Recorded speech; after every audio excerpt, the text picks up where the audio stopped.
Look straight. Be taking the review. Shanaka wants it. এবার আম্পায়ারের ভুল সিদ্ধান্তে আউট হয়ে ফিরতে হলো তাওহিদ হৃদয়কে। তাই তো এবার লঙ্কান প্রিমিয়ার লিগের শুরুর ম্যাচে সুবিধা করতে পারেনি তাওহিদ হৃদয়। তো সম্মানিত ভিউয়ার্স, বিস্তারিত জানুন পুরো ভিডিও জুড়ে।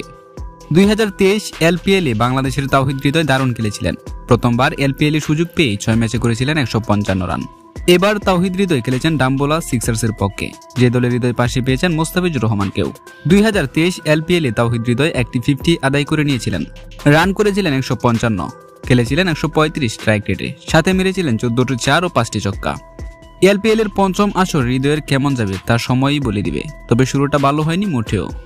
আজ ক্যান্ডি ফ্যালকনের বিপক্ষে 2 বলে 1 রান করে আউট হয়েছেন হৃদয়, তবে তার আউটটা অবশ্য লিগ্যাল ছিল না। অনেক ক্রিকেট ভক্ত সমর্থকই এমন একটা আউট মেনে নিতে পারছেন না। আম্পায়ার কলের কারণে তাকে ফিরে যেতে হয়েছে মাঠ থেকে। দাসুন সানাকার বলে লেগ বিপরীত উইকেটের ফাঁদে পড়েন হৃদয়। আম্পায়ার শুরুতে আউট না দিলেও পরবর্তীতে আউট দিয়ে দেন। উল্লেখ্য 2024 শুরুর ম্যাচে টস জিতে আগে ডাম্বোলা সিক্সার্সকে ব্যাটিংয়ে পাঠিয়েছেন ক্যান্ডি ফ্যালকনস। ডাম্বোলা একাদশে আছেন তাওহিদ হৃদয় এবং মোস্তাফিজুর রহমান।